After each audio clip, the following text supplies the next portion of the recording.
right? It says Yeah, turn so on I, original sound. How's that? Is that better when I speak? It's a little echoey to me.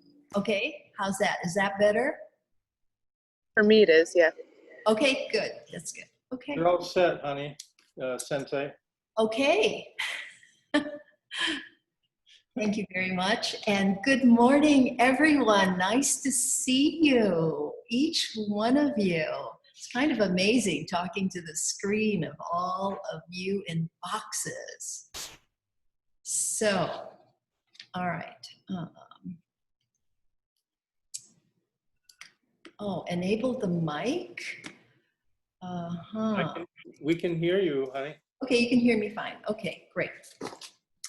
So my talk today is about interdependence because yesterday was our Independence Day. And you know, I kind of didn't feel like celebrating yesterday, independence, the birth of our country.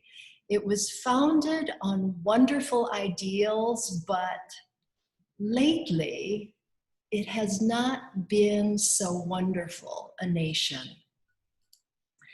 So, I mean, the people are wonderful, but, you know, some people in positions of power have not been so good. So I saw this beautiful Declaration of Interdependence written by my friend Maya Durr. She says, "I pledge allegiance to the earth and to generosity and love for which she stands.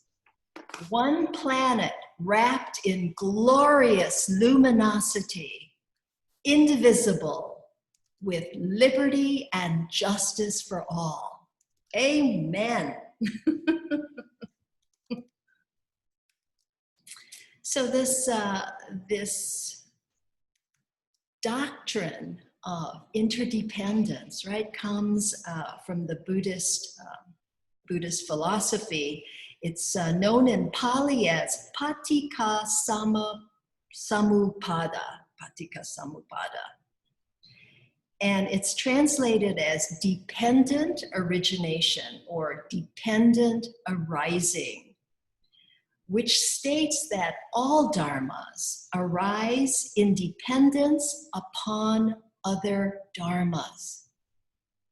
If this exists, that exists.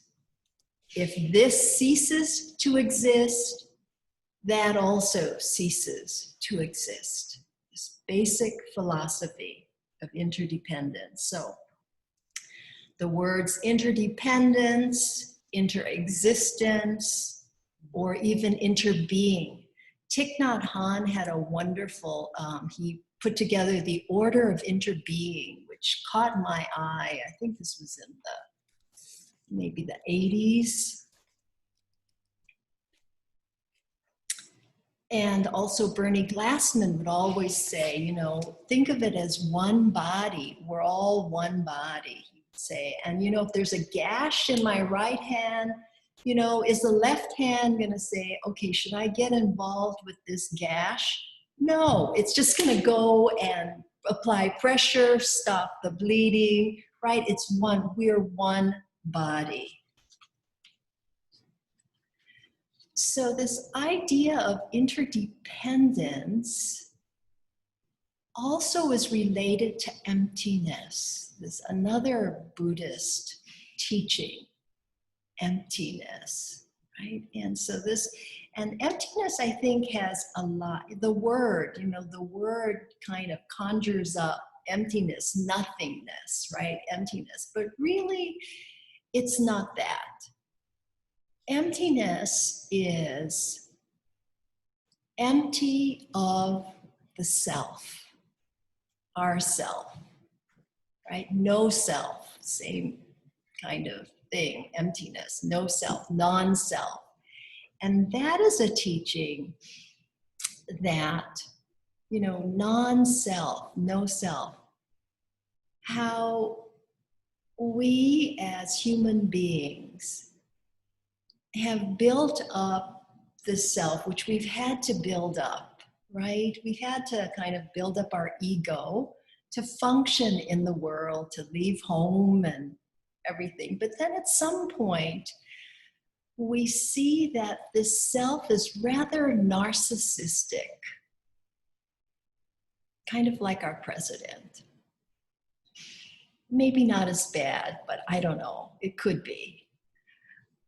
In terms of how we project, how we want the world to be versus how it really is, right? We project ourselves into everything around, you know, and it's not about that self. Dharma, right? The truth of things. Reality as it is, life as it is.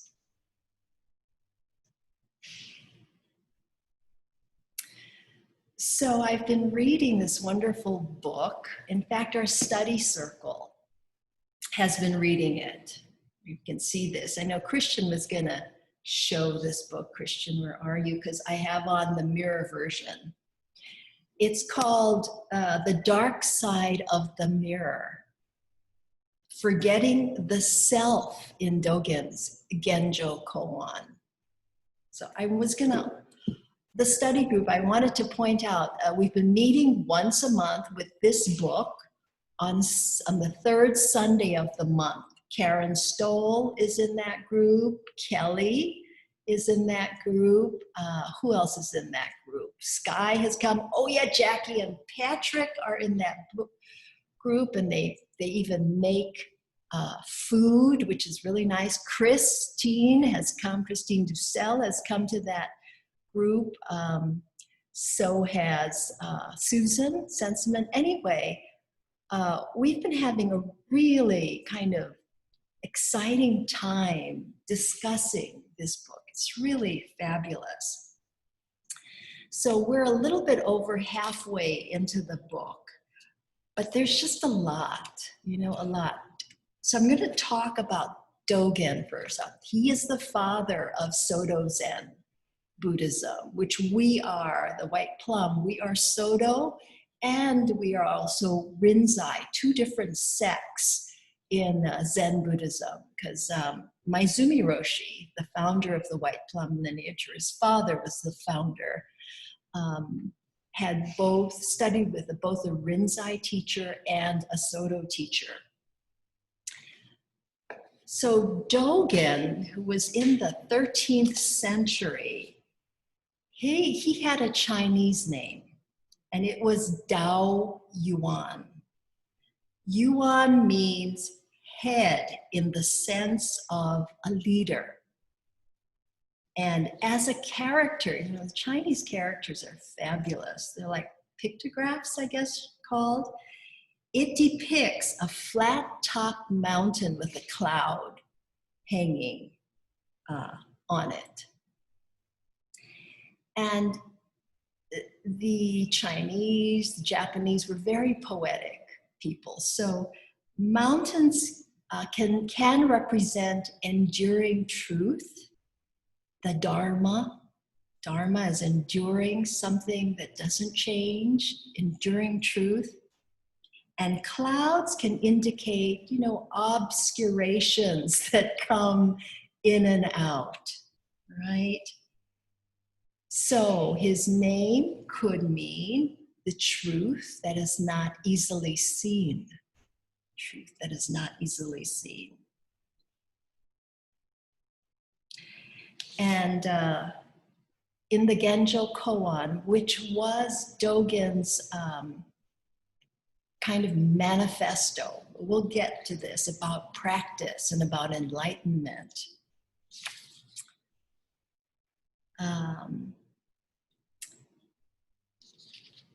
Dogen says, although the white clouds have no mind, wherever they go, they seem to be attracted to old mountains. So it's kind of like a dreamlike imagery about clouds and mountains making a yin-yang pair, yin-yang pair. And Buddha Tao is the name for this whole that is composed of such pairings. And if you notice, when we do our services now, Roshi has substituted Buddha Tao for the Buddha Way in the, when you do the word has left me, when you do at the end of the service, the dedication, when you do the dedication, he is now saying Buddha Tao, which is interesting, right? Tao versus Way. Tao meaning yin, yang, you know, very dynamic. The Way can seem a little bit more static. So I think this is really exciting. You know, it's dynamic. Things are happening all the time. So Dogen, there's like 6 stages of his life where major things happen to him. And in the first stage, be the first 10 years, you know, his father died when he was 2, his mother died when he was 8. So he really experienced great loss in his first 10 years. And he actually decided to become a monk in the Tendai tradition when he saw the smoke circling, the incense smoke circling over his mother's coffin. So he was 8 at that time. He had this aspiration.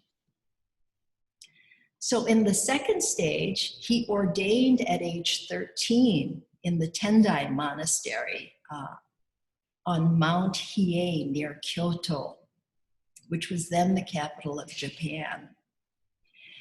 And his studying there really gave rise to this strong conflict within him because there were teachings of original enlightenment in the Tendai sect, which suggested that fundamentally all is okay in the world, right? And Dogen was really willing to work hard, practice hard, you know, with this view of spiritual liberation. So this view of the Tendai sect really confused him, why do we have to practice if we're enlightened already, basically? So then he found a master who said, you know what, why don't you go check out the Rinzai? There's a Rinzai temple. And the Rinzai came, from China. There was a 33-year-old teacher named Myozen. And he had the most Chinese style of practice at his temple.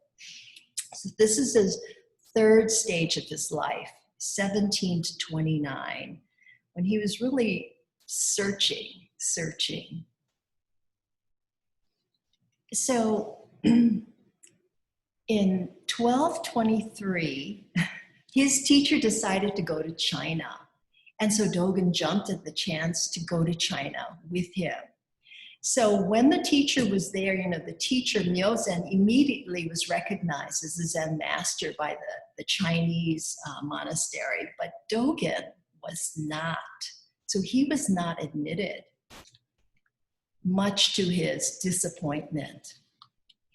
So this phase of his life was really marked by disappointment but perseverance, because he kept applying to the monastery and saying, hey, please let me in. And it took like 2 years. So he wasn't admitted because, they felt he didn't have the credentials. Dogen. So finally, he had heard that the abbot had changed the Tiantong Monastery, so he applied one last time, right? And then the abbot, Ryushin, said, okay, we'll let you in. He kind of felt sorry, I think, for Dogen, and let him in.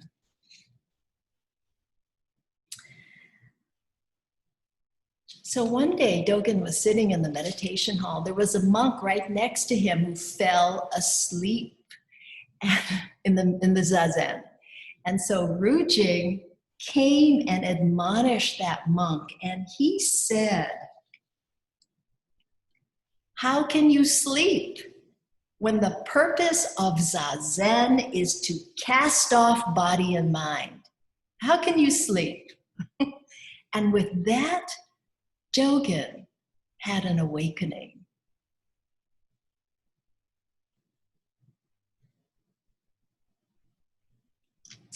So now the fourth stage of his life, so he's left, he's gotten what he needed to get in China, and he's come back to Japan, age 29 to 43. This is when he wrote Genjo Koan.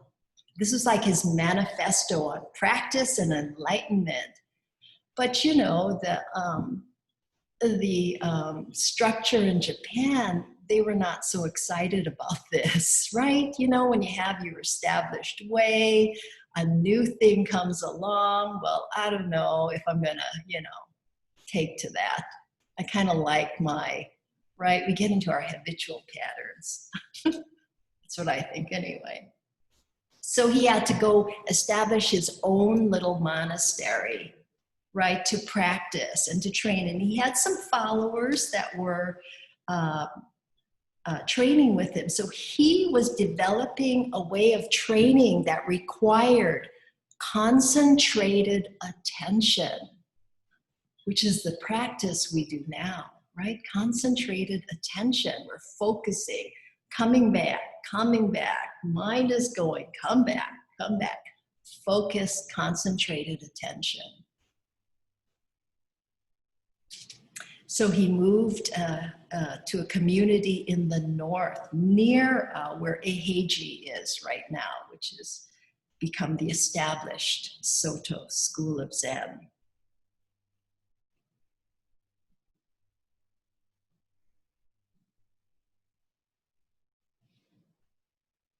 And then, so he continued writing. So Genjo Koan was part of the Shobo Genzo, which means the treasury or storehouse of the true Dharma eye. These are all of his writings.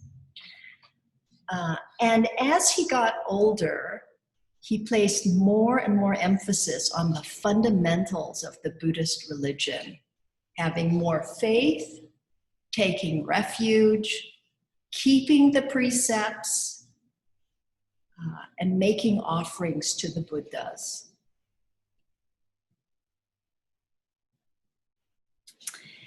For Dogen, Zazen was not a self-improvement technique.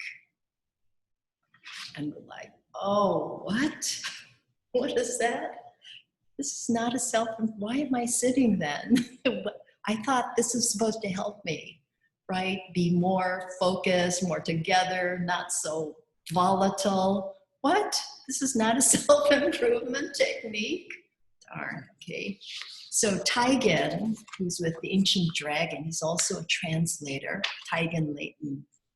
He writes, Dogen's meditative praxis is a faith expression of the beneficial gift of grace from the Buddhas and ancestors, analogous to how Nembutsu and Shinjin are provided to the Shinsu devotee, thanks to the vow of Amida.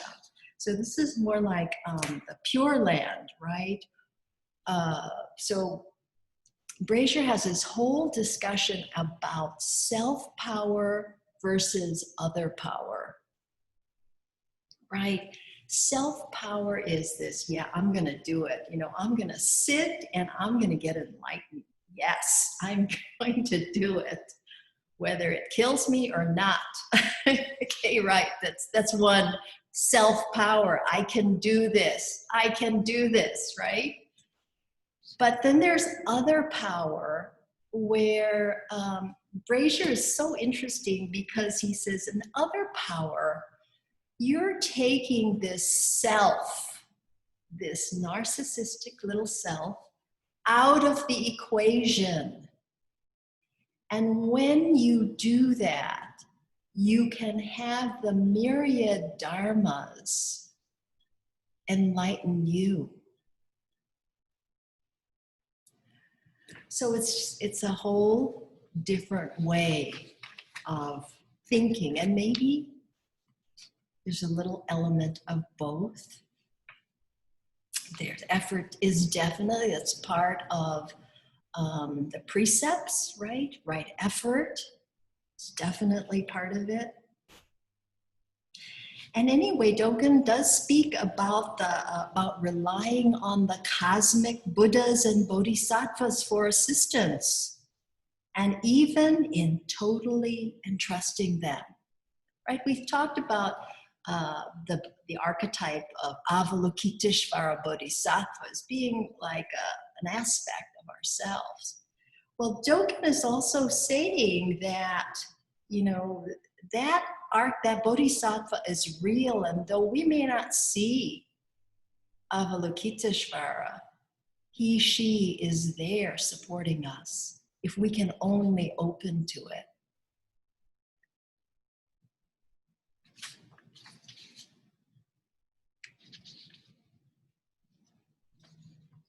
So Genjo Koan was written at a high point, right, between two periods of struggle for Dogen. The first in China, where he was like, you know, this ordained priest was like nothing to the Chinese, no status. And then when he got back to Japan, you know, he was disappointed that his writings were not more fully accepted. But the text is, for Dogen, religious good news.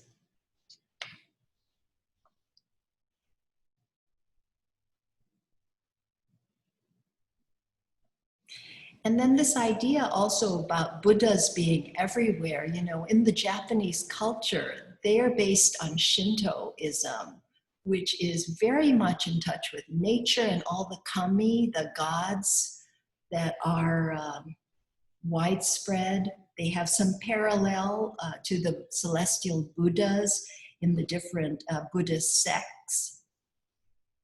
But that idea that there is a sacredness in our environment, certainly in nature.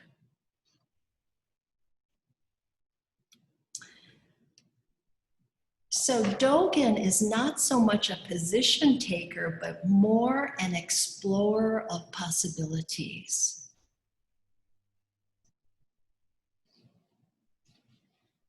Which I like that. So there were three religions at the time that he wrote this. In China, there was Taoism and Confucianism, right?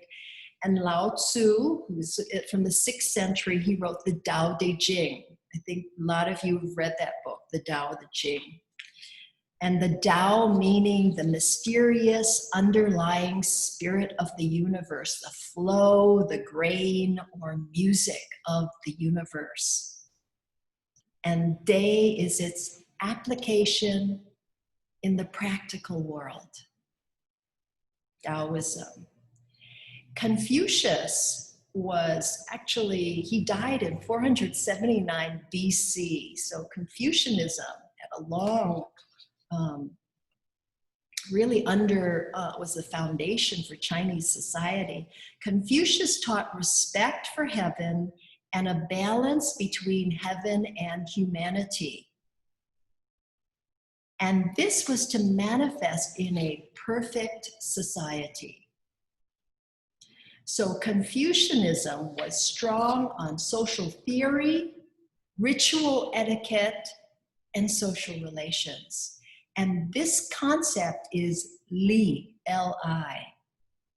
Strong on social theory, ritual etiquette, and social relations. Respect for heaven and balance between heaven and humanity. So Li, this idea about the original meaning has to do with the correct ordering of the sacrificial rites or rituals, right? In traditional Chinese society, ritual was very important. And you can see this in Dogen's writing, really. I mean, I think of ritual, you know, our sesshin are more formal, and a lot of it comes from Dogen's writing. You know, how you zazen, how you eat. I mean, we haven't done oryoki, but it's a very ritualized style of eating. We have done it on occasion. Mm-hmm. So for life to be meaningful and successful, there has to be a correct relationship between heaven, earth, and mankind. And to maintain this, there were rites, rituals, to maintain this correct or right relationship between heaven, earth, and mankind. So this did involve sacrifices to the ancestors. Sacrifice means offerings, right? And by extension, a correctly lived life was itself regarded as being a rite and also a sacrifice, in the sense of being filial rather than self-assertive. Filial being, you know, really respectful of elders and ancestors versus just doing what you want to do. Right? So a correctly lived life was itself a ritual, a rite, and a sacrifice. One's whole life could be one's way of revering heaven, earth, and the ancestors. That to me is a beautiful thing. One's whole life could be one's way of revering heaven, earth, and the ancestors. So how do we do that?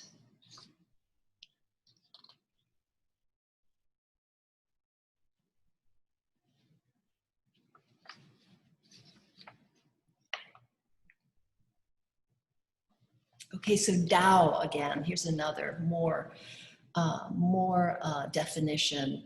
So it's the flow, the grain or music of the universe, of heaven and earth, the fundamental nature of heaven and earth includes yin and yang.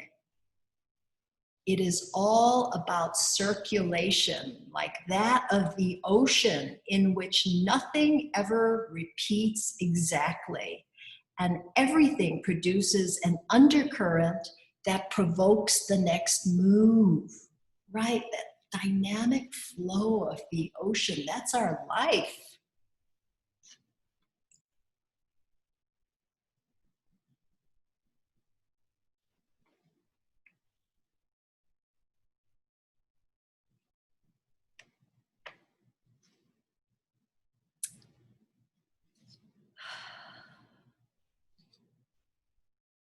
And for us to live in harmony with it, we have to perform, we have to do these rituals, these rites correctly. And this performance is Li. It's kind of, you compare it to a dance, you know, life is a dance, right? The music is Tao. Then one has to know how to dance. Buddha is the dance instructor and the expert in the rites.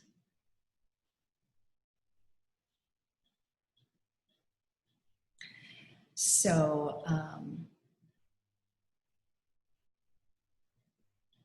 so the Genjo Koan explains the Buddha Tao and its Li, and explains also enlightenment, Satori, in terms of the Buddha Tao and Li, Tao Li.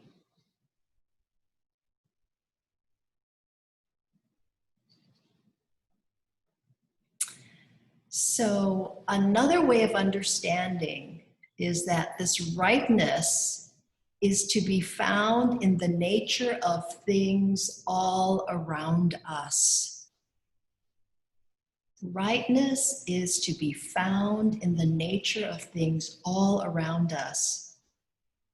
In modern life, there has grown up this sense that spirituality is almost entirely an inward affair. However, in the Confucian and Taoist view, the ways of nature embody the truth.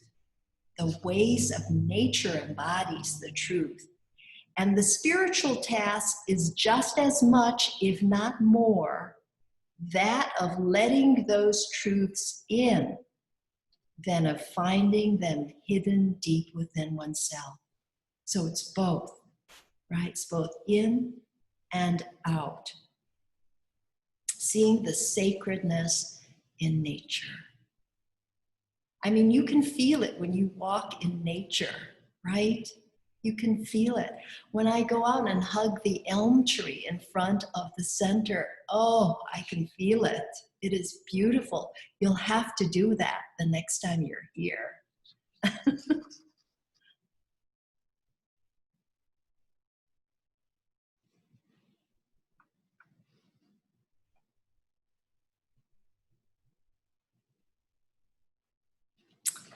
So here, Brazier also says, much modern thought has been concerned with achieving a kind of liberation that involves the deconstruction of traditional rituals. But here, liberation, which is also equated with salvation, means liberation from the kind of self-centeredness that modern consumerism takes to be the ideal.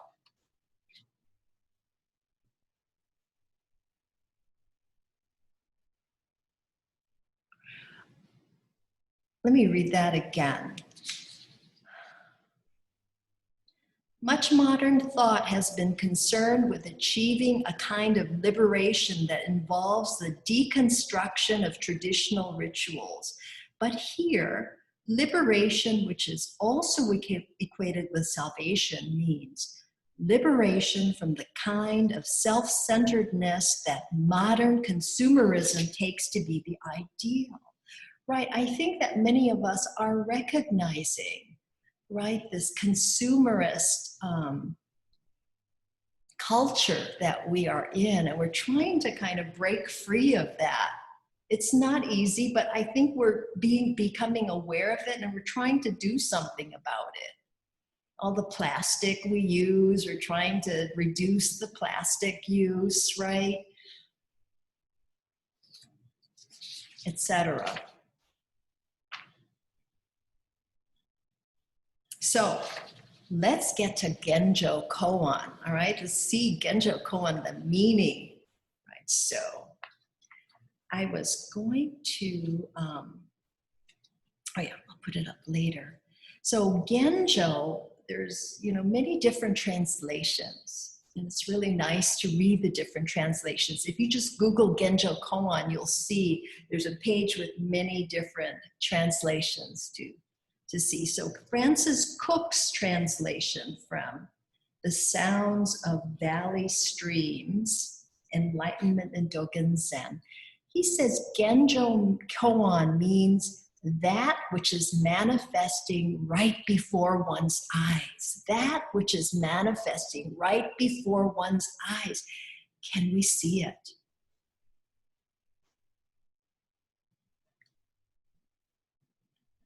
Well, if our mind's busy and we're thinking about something else and whatever, are we going to see what's right in front of us? For the most part, no, I think. I can speak for myself.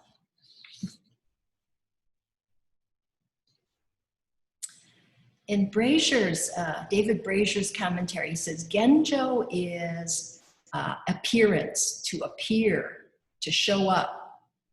Genjo can mean absolute reality also. It implies completeness. What shows up just is what it is. What shows up is just what it is, complete. Genjo.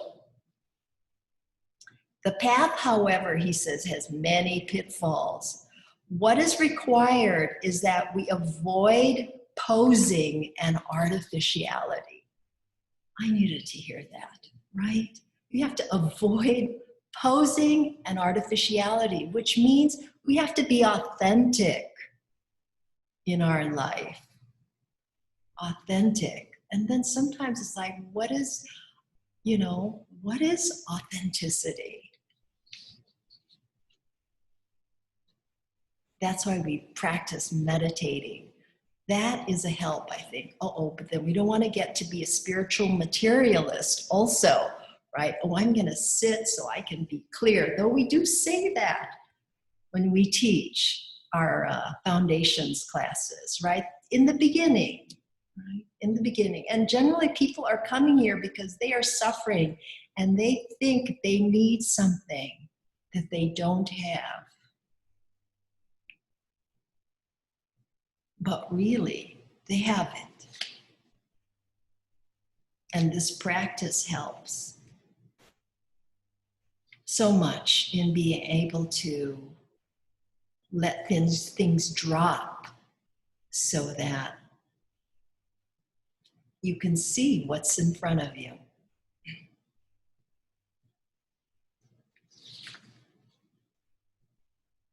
Koan, the word koan. Okay, ordinarily it means a spiritual problem. And problem in terms about being the nub of the existential dilemma, right? This deep angst inherent in being a human being with a slippery mind and time-limited body in a world of unreliable conditions. Anguish.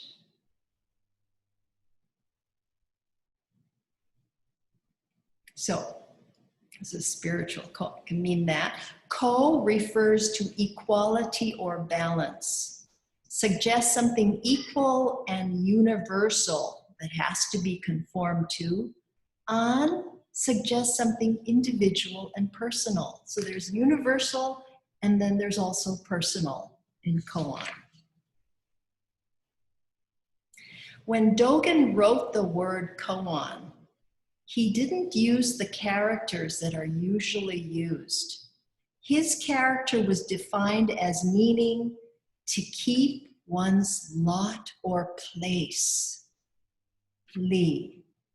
Well, to keep one's lot or place.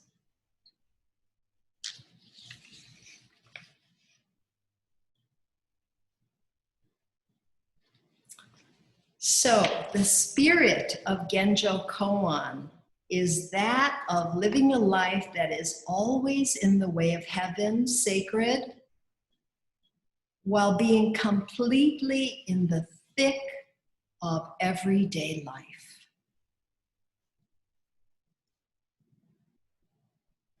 So while this is, inspiring, right? There's so many problems that come up when you try to do that, right? Try to live your life that way.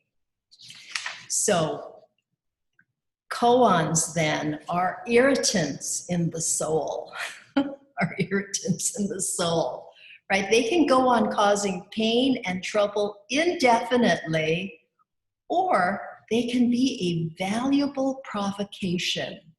The grit that causes a pearl to be made. Right? The beautiful book that Eve Marco and Egyoku Nakao wrote, the book of householder koans, waking up in the land of attachments. That is a challenge, but so worthy an effort, right?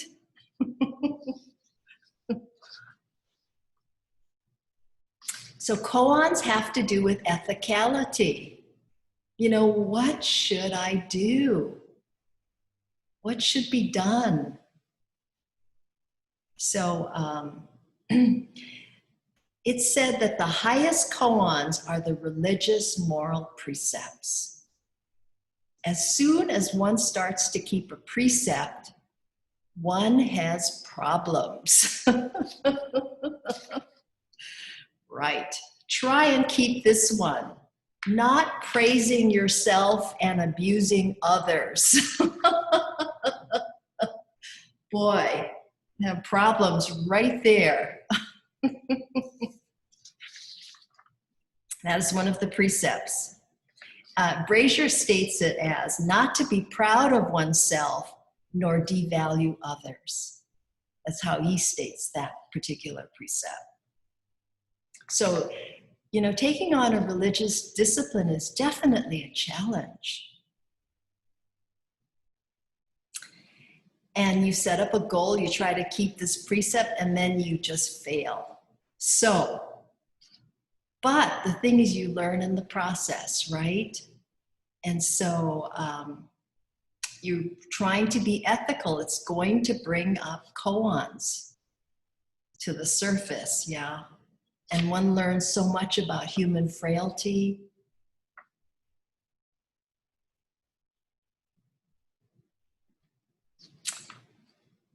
Working with a koan, however, is not essentially just about being good. Goodness may come as a byproduct. The koan has more to do with how one perceives and experiences the world. The substance of the religious life is not one's perfection in doing right, but one's recurrent learning from encountering one's human nature, one's lack of moral courage, lack of self-control, and personal blindness, not to mention the intractability of the world in which we are inevitably implicated in all manner of non-virtue. And that's just the start of it. Anyone who takes religion, spirituality seriously faces endless dilemmas. So working with a koan reveals our nature, reveals the world, reveals the truth, destroys our ideals and delusions, and constitutes the very substance of real religious life. That's what Brazier, sometimes the word religious, you know, kind of catches me, you know, because I'm used to saying spiritual. Religious, spiritual. Right? One really tries to live it. Their endless dilemmas will arise.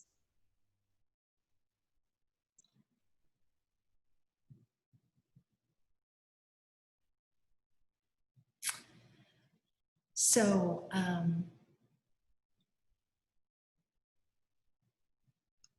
from the worldly point of view, the goal is to abolish our moral frailty.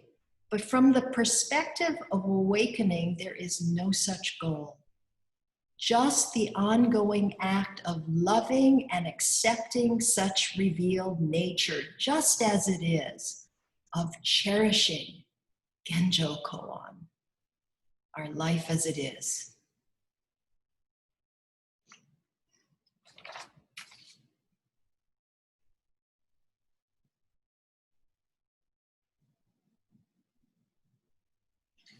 So this yin-yang performance, right, is important. In the Genjo Koan, we have the appearance of the Buddha Tao by means of correct relationship of yin and yang. And this correct relationship occurs when each keeps to his lot. And we, in the book, will see, he says that, you know, it's not just a balance, but when we're yang, when we're out there creating something, you have to kind of come back. Yin is the more predominant form. You have to come back to replenish.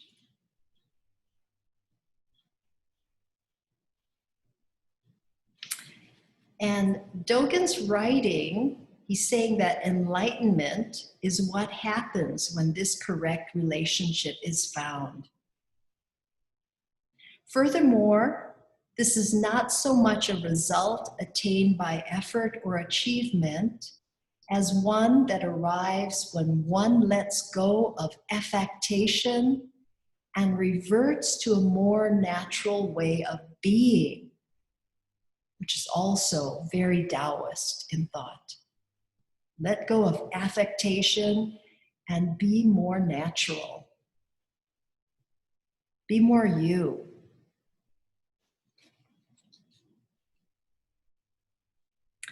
When do we enter into such a truly harmonious relationship?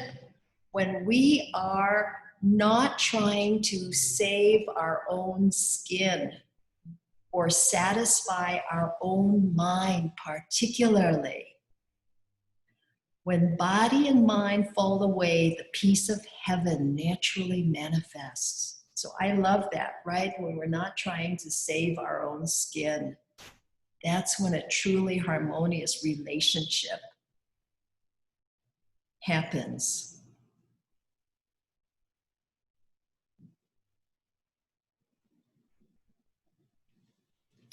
So here's the text. Finally, we're getting to the text. 10 minutes. Okay, here we go. All right.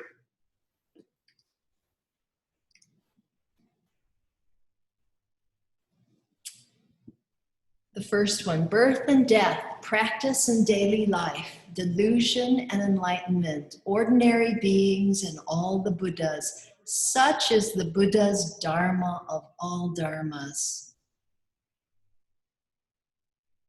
As the myriad Dharmas are other than self, when one is in their midst, there are no creating and destroying, no sentient beings and all Buddhas, no delusion and enlightenment.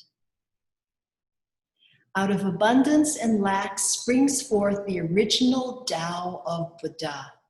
And for this there is making and destroying, delusion and enlightenment, and there are living Buddhas.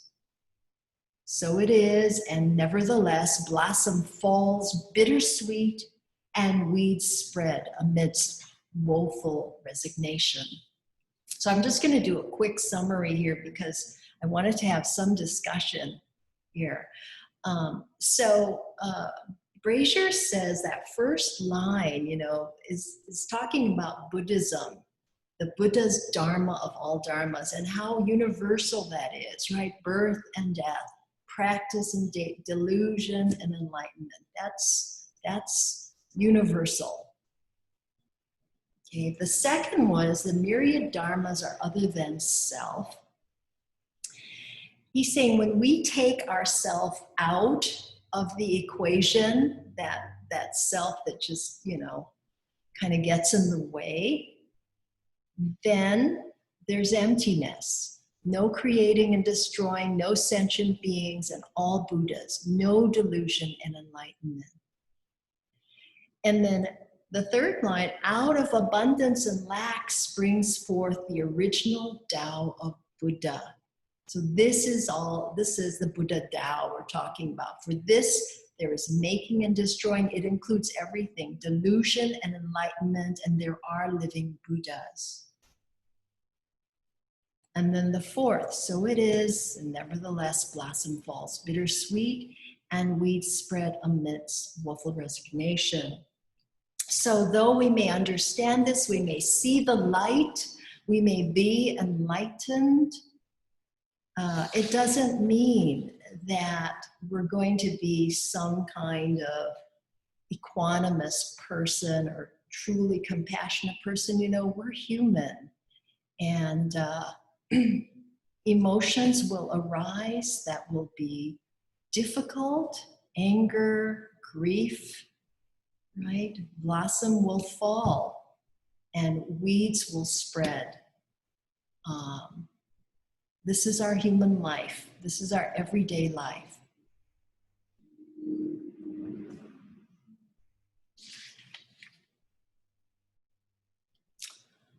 Okay. That is my talk.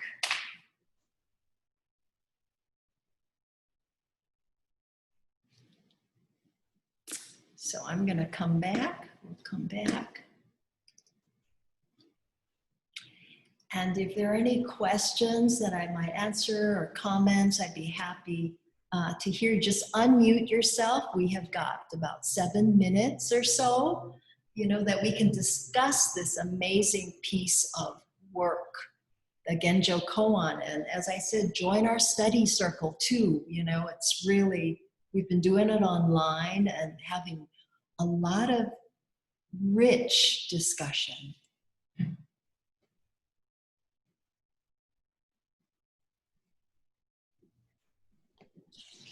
You know, Sensei, you talked about how, you know, it's keeping the precepts is hard and living a religious life is hard, but I think in a way it's not as hard as not keeping the precepts and not living one. I think that, you know, it's when you're not living according to any set of principles that life runs you over. So it's easy and it's hard, but it's easier too. Thank you, Robert.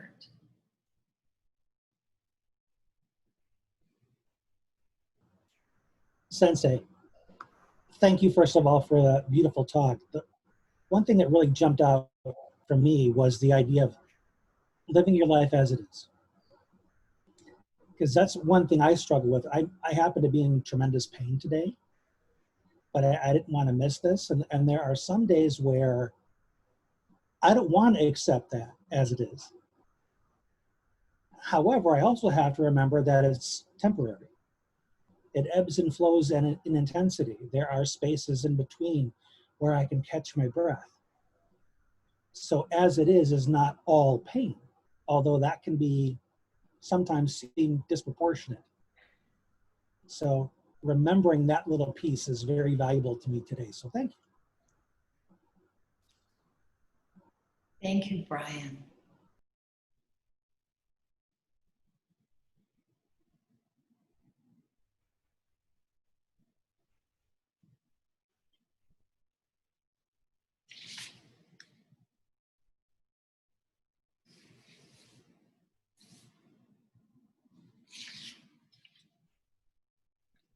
There's so much in this, you know, I just kind of just got a little bit of those. He's got like his commentary on those first 4 lines is like, I don't know how many pages that is. Was it at least 30? It seemed.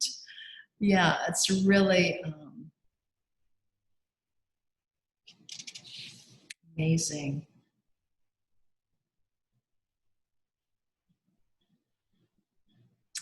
So here's another thing I want to read here.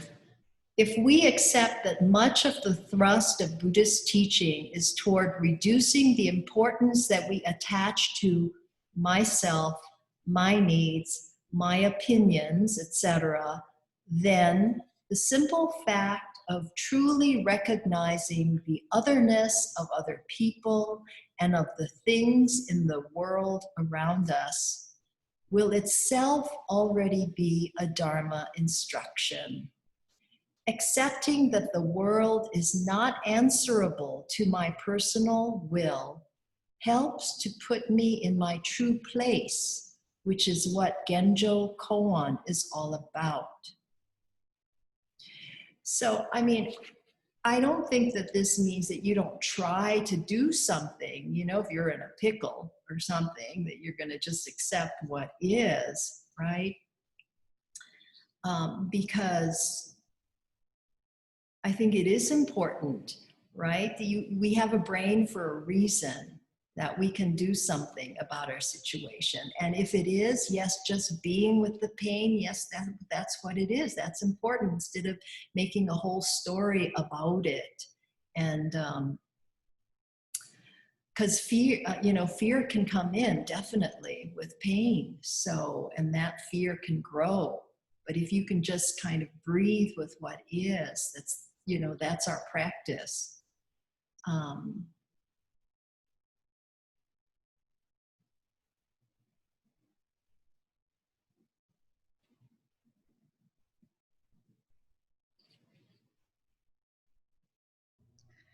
June, I was just going to say thank you for talking about emptiness, because for me that's always confusing, and I don't feel like I understand that quite well. So you brought me a notch higher in understanding emptiness. So thank you very much. Well, I don't claim to understand it a lot myself, Melanie. You know, but it kind of makes sense, this idea of, you know, empty, of the self that we just kind of fill up everything with. You know, we don't have to do that here. We can stop that projection, right? The projection onto everything, how we want things to be, but really they're not that way.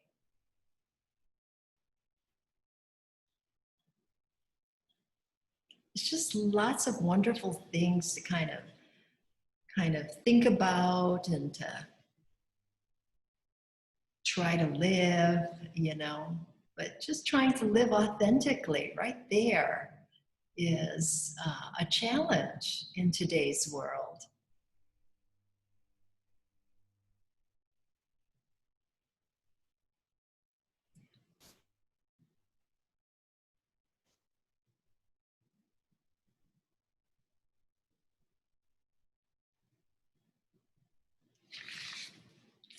It's 11 o'clock.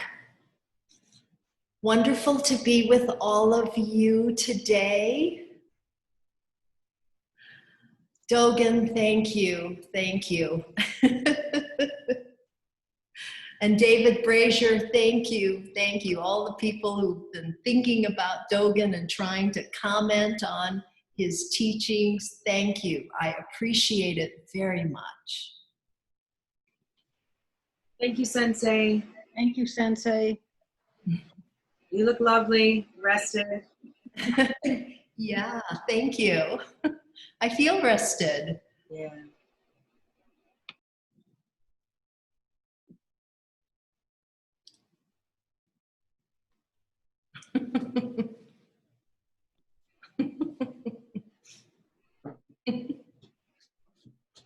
Stay healthy.